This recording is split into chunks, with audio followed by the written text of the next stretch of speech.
Welcome back to the Automation Podcast. My name is Shawn with the Automation Blog and School. And this week on the show, I meet up with Mark Arnold from SMC to learn all about their new air management system. Now, if you do enjoy these episodes, please consider giving us a like, a sub, and sharing it with your colleagues. It really helps us grow our audience and find new vendors to come on the show. And with that said, I also want to thank our sponsor who made this show possible, theautomationschool.com. They underwrote our production costs to produce this episode. And so if you know anybody who needs PLC, HMI, or SCADA training, please send them over to theautomationschool.com. And with that said, let's go ahead and jump into the show. Mark, thank you for coming back on the Automation Podcast. I am looking forward to learning all about this new air management system. We talked about it offline. It just sounds awesome. So I think the audience is really going to like it too. But before we jump into your presentation, would you mind taking a moment just to tell the audience who you are? Sure. I am the electronic product sales manager for SMC, responsible for the US and Canada. And it essentially is all of our electronic product lines, anything that we make with a circuit board, just about. So our instrumentation, our valve interfaces that use field bus, our electric actuators. And really, this new system is a combination of several products, and I think it's very unique in the marketplace. So with the air management system, one of the main things we want to focus on is sustainability and how we can reduce our carbon footprint. So our sustainability, we're going to work with digitalization. And with the Sustainable Development Goals, there are 17 recognized goals for the globe. And SMC is really working to contribute toward those.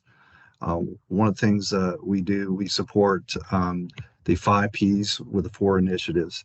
The 5 Ps are people, peace, prosperity, partnership, and planet. SMC has established 4 targets. Those are sustainable measures to prevent climate change, healthy and safe working environment, human resource development, and diffusion of automatic control technologies for the development base, and social contribution activities. So SMC has actually assigned people for each of these targets. What we're going to talk about today is more, of course, on the technology side. We're going to have a plan to do so. We're going to look at how we do the PDCA method, so the plan, do, check, action. So we're going to reduce air consumption. We're looking at how we save the energy that way, and other methods that we measure the energy savings. We consider everything, more of a holistic approach of how compressed air is used in a facility, whether it be airflow, leakage, calculation of the airflow, vacuum generators. So anywhere that we're using air, we want to look at how we save energy. The SMC could save the energy and reduce costs and cut carbon emissions altogether. So for a little bit more information, here's a QR code to talk about sustainability. One of the newest things we've introduced, of course, is the air management system. The air management system uses a methodology to reduce compressed air. We monitor it and look at that efficiency. The AMS is specifically designed to be equally implementable for both new machines and in operation machines, referred to as a greenfield and brownfield, respectively. So with this, we have a built-in OPC UA server in addition to common industrial network protocols. So we're looking at how we can automatically regulate and compress and isolate compressed air to a machine. The data resolution is pretty good too, so we get very granular measurements of what's going on in the machine. So again, the 3-in-1 solution of sustainability, so we can reduce pressure automatically during short or prolonged phases of non-production, so we can reduce air consumption and CO2 emissions. Predictive maintenance, we can actually use the pressure, flow, and temperature data to establish baseline conditions for machines and other air consumers. And we can understand the operating conditions, and if they change, we can take preventive action. Digitalization, so the air management system provides, again, high-resolution data, enabling the benchmarking of machines at factories. Users can compare machines to learn from them. So if you're an OEM, you can look at your machine in one facility, benchline it, and then see how it works in another facility and take appropriate action for improvements, or to tell the end user how to operate that machine more effectively. So we have 2 different versions of the air management system. One has an electronic regulator and one has a manual regulator, and a shutoff valve that also has a soft start included. To give a little bit more of a breakdown between the two, I'll show you here. We have the hub, the data system that actually pulls in the data on the air management system. There's the hardwired version that communicates back to the PLC either through Profinet, Ethernet IP, or EtherCAT. Simultaneously, it has an OPC UA server for the Ethernet IP and Profinet versions. Now, there's also a wireless base unit built into the wired hub that will communicate up to 100-meter range with other AMS hubs. These other hubs will not have the OPC UA server or a hardwire connection, but they can communicate back to the main base hub. Hey everybody, just a quick sponsor message here to thank theautomationschool.com for underwriting the cost to produce this episode with SMC and Mark Arnold. If you know anybody who needs PLC, HMI, or SCADA training, please send them over to theautomationschool.com. And with that said, let's get back to the show. They also have 4 IO-Link connections on the back of the hub. 3 of those 4 are already consumed, and we'll talk about what those are for. And we can do this AMS in 4 different sizes. So we have 0 to 500, 0 to 100, 0 to 2,000, and 0 to 4,000 liters per minute. So depending on the system that you're going to use, whether it's a large system with large consumption or a smaller system with a 1/4-inch port, we have some options available for those different sizes. Again, they have the electronic regulator and the manual regulator. So this is giving you an idea how the unit works. So the first question is, can you shut off the air supply? If the answer is yes, then, I'm sorry, let me start with no, because this direction is more common. If the machine can go to a standby mode where you keep some residual pressure, then you signal this to go and lower the pressure through either the manual regulator set point through a solenoid valve or through the electronic regulator to reduce pressure. To explain this a little better, look at if your normal pressure is 80 psi in your equipment during normal operation, yet if your operator goes to lunch or there's a machine stop for an extended period of time, you can activate the AMS with a single digital signal. It will then look for a flow reduction that indicates that the machine is not in the current operation state, and it will activate the standby mode where it reduces pressure to a preset point, let's say 30 psi. So you don't completely eliminate pressure, but you do reduce that pressure, maintain certain devices that need pressure on them, but reduce that amount of pressure to reduce your leaks downstream. The other reason why you wouldn't completely eliminate the pressure is, of course, if there's something that needs to be held or some process where you need to cool or some kind of air purge. And if it's a short period of time, you don't have to bring pressure up completely from 0 up to full pressure. You're bringing it from a lower pressure up to full pressure. So that air that has been reduced is not completely eliminated and wasted by exhausting that residual air. Let me ask a question here. So, Yes. Mark, let's say the operator on the machine, it's time for his lunch break. This system doesn't automatically go into standby mode. It needs an input to give it the okay that it could go into standby mode. So maybe he turns a switch or something that let the system know, I'm not going to be here. You can safely go into standby mode if it's called for. Now, how does the system know it's okay to go into standby mode? Is it just like the reduced flow because the machine's not using air anymore, so there's no flow? Therefore, it's like, hey, we're not using air. We can lower the pressure. Am I getting that right? Yes, I think you're on the right track. So we don't want to automatically lower pressure because we don't know the process. We don't know what's critical in that process. So we don't want to use a downstream reduction of flow as the only signal. Okay. We want to have an external digital signal. It could be a timer, it could be a switch, it could be a pressure mat that when the operator leaves, but we want that digital signal to come into the air management system. And then it starts a timer that looks for a flow reduction downstream that, yes, this machine truly has stopped, but it must have that external input first. And so we are not automatically reducing pressure without an external signal. It could be a simple switch, it could be something in the PLC, whatever the owner wants to do, the operator wants to do. But we are not going to automatically drop pressure in the process because we don't know the process. So it's all set by the user, and it is settable through a web browser. So it is very simple to set up. Now, if the operator comes back and forgets to turn the switch and he starts using air, will we leave standby mode automatically? He has to actually remove that signal, that digital Okay. input, some way or another. So the machine would have some signal back to the PLC to know that, hey, it is in standby mode. So don't allow the machine to start up and operate on that lower pressure. So you would have a way to know that it's in standby mode. You would have that set up in that machine so it would not operate because it would not be at full pressure. So you have Got to it. remove that input to run in standard mode. Makes sense. So it's very deterministic. Got it. Yes, yes.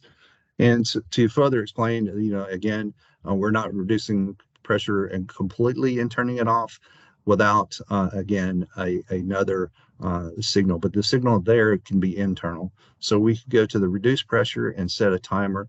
And they can say, okay, after 30 minutes, nothing's happened, the machine's not restarted. We can actually dump all pressure downstream if Oh, all right. that user so desires. And so then we completely eliminate leaks. This may be more the case of, hey, it's 5 o'clock on Friday, everyone has gone home. We've seen standby mode for a certain amount of time. Now let's go completely remove pressure so they're not blowing air all weekend long. And that's an optional setting in the web browser. And it's a timer that you can set for whatever range of time after standby mode has been activated. You can set another timer for what we call the isolation mode and completely eliminate air consumption by shutting off the air completely. Again, the other aspect of this, because that AMS base is communicating back to the PLC optionally, it doesn't have to communicate necessarily directly to the PLC. It can send the data through OPC UA server to whatever SCADA system or edge server or IoT gateway.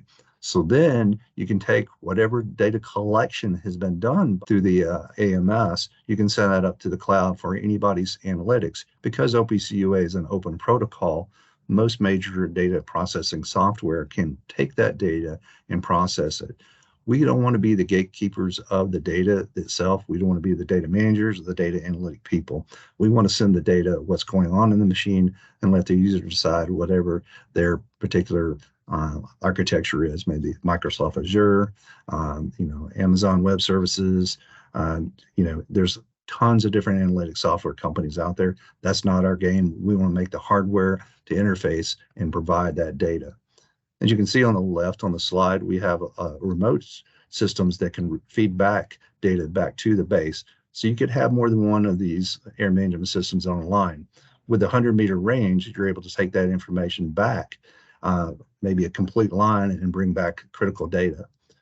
One other thing about that, with those open IO-Link ports, you can put any IO-Link sensor back into it and read data. So it doesn't have to be the monitoring of the flow usage of the air system. It could be a current transformer that's plugged in with an IO-Link interface, and you can measure the current draw on the machine. You can put a vibration sensor in and read the data off the vibration sensor. Again, as long as it's IO-Link, it can plug in, and all that data can come back to OPC UA up to the cloud, and we can be the single point of information for the analytics.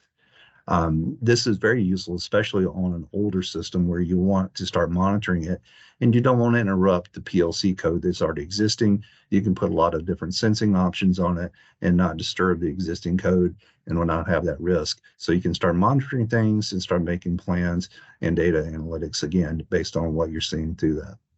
We can monitor the energy real time too, of course. We can look at the air consumption and the kilowatt hours equivalent. So we can start looking at what happens during certain times of the day, certain types of production. We can start seeing what is going on and correlate those things back to production. It could be line stops, defects, and even OEE. So we can look at the overall operating efficiency because we can look at when the unit is in standby mode, we know we're not making parts. So that's a very timestamp sensitive data point that someone can look at and get a true OEE of the machine when they are not running the machine. Hey everybody, just a quick break here for our sponsor. We're featuring their Mega Bundle product this week. It includes courses on Micrologics, Micro 800, Compact Logics, Control Logics, View SE, Panel View Plus, using CCW with VFDs, and more. And it's lifetime access for just one payment of $549. That's it. You own it forever. You can go through it as many times as you want, and you get lifetime support with it as well. So if you know anybody interested in PLC HMI or SCADA training, please send them over to theautomationschool.com. And with that, let's get back to the show. We'll talk a little bit about a case study we did with an SMC partner. We did it over a 6-month period. That's still going on. So this is one of the early production units. We actually set this up and worked closely. We had an engineer on site working with them. It was actually on a bottle filling line with a line speed of about 180 bottles per minute. And we put 10 of our AMS devices on this line. It was very constant production, no changeovers. And we did this with the 2 different types, both the electro-pneumatic version and the manual set point. And we used 3 base units. We could use 1 base unit to 10 remotes. We just did it with the 3 just on this early testing. And we'll talk about what was required. We had the comms cables, so that would be the Ethernet IP type cables back to the PLC, and also back to provide data through the OPC UA server. We set up the IP addresses. We had to have the 24-volt power, of course. And with that manufacturing facility, we had to have a little bit of downtime to do the installation. And of course, we had a little bit of skill sets. We had to have the OPC UA connection and the field bus connection. And then we had to have that digital input signal. And that could be based on whatever logic required. In this case, since it was a consumer goods company, we also used the PAC-ML states. So you can probably see on this graph here, but we based the cost of compressed air on 0.0357 pounds per meter squared. So being pounds, that is, of course, the currency of England and the United States. So this is where this first test was done.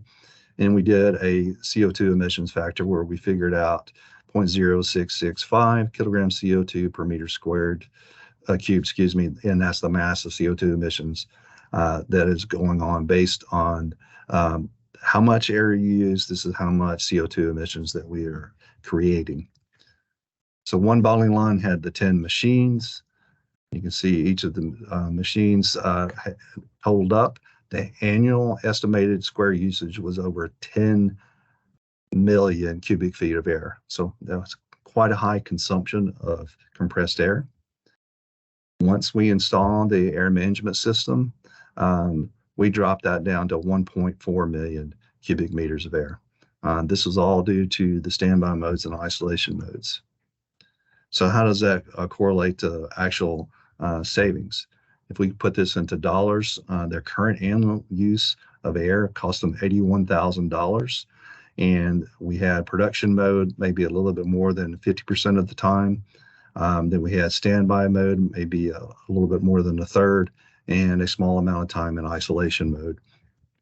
When we actually used the manufacturing facility with an AMS, the production timing was the same. Idle was quite a little bit of time, not very much. And then we had standby mode with AMS, and then isolation, we returned it completely off, went to about a third of the time. So that dropped the energy consumption cost down to about $58,000. So again, we dropped considerably the amount of time that air was being used, and we saved a considerable amount of money by reducing the energy and air by about 30%. That investment cost, the installation cost of setting these units up, installing all that was about $30,000, and we saved about $25,000 in compressed air cost. And of course, we reduced 39 tons of CO2 emissions. So we saved money and we reduced emissions considerably.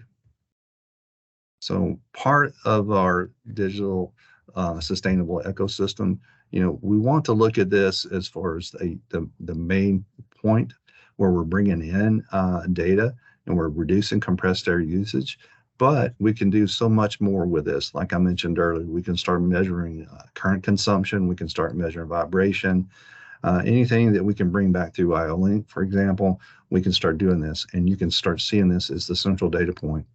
If you're an end user, this makes a lot of sense for your total factory consumption. If you're an OEM, start looking at how you can do some remote monitoring of the equipment, how you can help the end user out with predictive maintenance. Start looking at what works, what doesn't work, and really setting the footprint of your equipment. Maybe you can identify what the actual air consumption is so you can start looking at what you can do to improve your machine in the future. So these are all the things that we want to really look at, is how you reduce energy and how you monitor your systems. You can see what's going on and reduce our total carbon footprint. That's interesting. Didn't you have an OEM who was upsell was increasing his warranty if the customers would buy this upgrade for the equipment? That's exactly right. We had a couple OEMs where you're looking at this, and traditionally in our industry, Shawn, we know that OEMs want to produce a low cost but reliable system, and adding cost to their equipment normally doesn't make a good sell for them. But what they are looking at is, if the system is installed on their equipment, now they can guarantee some uptime or have an extended warranty on the equipment, because they know what that equipment was doing when it left their facility.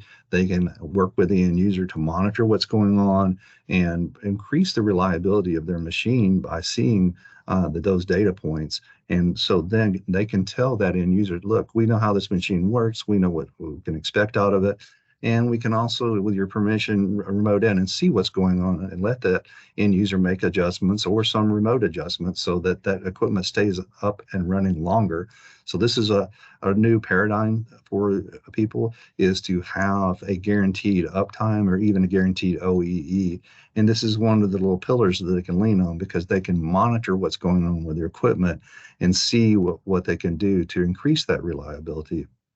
Yeah, and I know, most factories, most plants, energy is like the biggest cost, right? It's like such a huge number.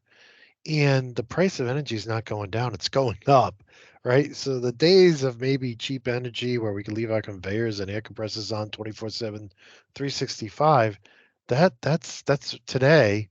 That's really, really wasteful, right? Like, just like we all insulate our homes now, we try to get the Energy Star devices when we're shopping, and we're looking for devices that are smart, that we can schedule them on and off so they don't remain on when they don't need to be on.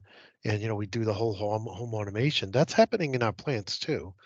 And products like this, and I think one of the things I would really like when we were talking in the pre-show about this, about the fact that this is not only going to um, help you with reducing the pressure when it's not needed, but also it has the Ethernet. You have Ethernet IP, you have Profinet, you have what was there a third one The that was EtherCAT, yes, EtherCAT's the Ethercat? third.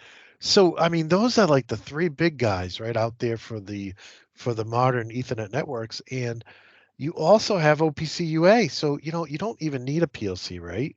That's Like you correct. said, you could use OPC UA to go to the cloud or go to a SCADA system or even go to an HMI, right? I mean, it's a beautiful, and then you have the unit that has the wiring connection, but also can wirelessly talk up to a bunch of other units. So if you just want to have one wire drop in an area and then install these on multiple systems nearby, you only that's such a huge saving. I mean, wiring and every new drop is so expensive in a plant, right? Yes. So it really is a home run, I think, of a product, and the examples you give of the applications, and plus you get that extra IO link port on the back too. So, if you want to monitor voltage or current or something else, vibration, that port's already built into it. So, really, I think there'll be some interesting applications and uses on this. And I want to reach out to our listeners and say, you just listen to us talk for a while. Now it's time for you to talk back. Go to theautomationblog.com/talkback and send us any thoughts, ideas, your opinions. I will make sure they all get over to Mark. And, I'd love to hear, and we'll even do a little post show episode if we get enough comments in. But if we would love to hear what you have to say, what your feedback is. So, and you can provide that to us via theautomationblog.com/talkback. And Mark, I really appreciate you coming on the show. Was there anything else you wanted to cover? No, I don't think so. I guess one little addition is because you're doing so much, I guess, capability of monitoring. The flow rate, of course, is one thing you can change, look at and fingerprint the ideal state, and then look at deviation and changes. But if you really wanted to, you could get into things like, well, I can measure the position data of an actuator and look at did the speed of that actuator change? Did somebody change the speed control on that? And or is it starting to slow down? And again, this is some of that condition-based monitoring that you can do. So you can start looking at predictive maintenance and getting to the Yeah. point where, hey, now you know what's going on that machine, and maybe the maintenance guy gets an email to go out and just make that adjustment versus somebody having to troubleshoot a machine. And of course the leaks and things that are pretty much part of the air systems that just happen because of wear. Those are things that can start being looked at, and not having to go out and do the ultrasonic checks. You can just say, hey, actuator B is leaking on the A port side, and then go and take care of it, and really before that machine stops. And so you're keeping a lot of data there that you can use, and it's as powerful as you want it to be. And you can analyze all of that, and there's so much is going on now, and with AI even, that can take that data and make those analytics without having to have somebody program it to every little detail. I think there's going to be a lot of change in the next 5 years regarding this. Yeah, yeah. I can see like on a PLC side, I could sit, benchmark the system when it first goes in, build some alarms around some bandwidth, around some bands of, normal operating. And then if it ever gets out that I could alarm on it. But then if I was taking the data directly into a historian, I could just, throw up a chart. And I know we have so many aha moments in our careers when we look at a chart and we look at something over a long period of time. We're like, whoa, look what just happened to that. When it slowly changes over the days, you don't notice it. But when you look at it for over a year, you can be like, wow, that's really dropped off. We need to check on that and see what's going on with that. And that is where the AI and machine learning and a lot of these analytic packages are really starting to shine as they do that for us automatically. They look for those deviations and can give us alarms and let us know that something's changing and we should probably look into it. So very good point, Mark. I appreciate that. No worries. Thank you, Shawn. I really appreciate your time in this, and I'm excited about it. I'll be at Pack Expo next week, and it'll be a main feature that I'll be talking about. And it's definitely an exciting product for us, and I really think our customers and the audience here can see some of the benefits of it. And again, it's something we work with the customer on, and we can even do some trial runs at their facilities to let them see how it works. Excellent. Now, for the audio audience, just so you know, you can learn all about this product. I'm going to give you the website.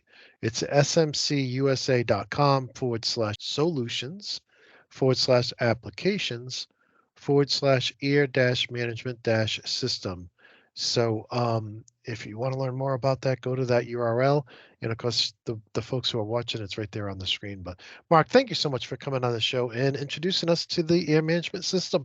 Shawn, thank you so much as well. Look forward to our next conversation. Well, I hope you enjoyed that episode, and I want to thank Mark for taking all the time out of his busy schedule to put that presentation together and come on the show and tell us all about SMC's new ear management system.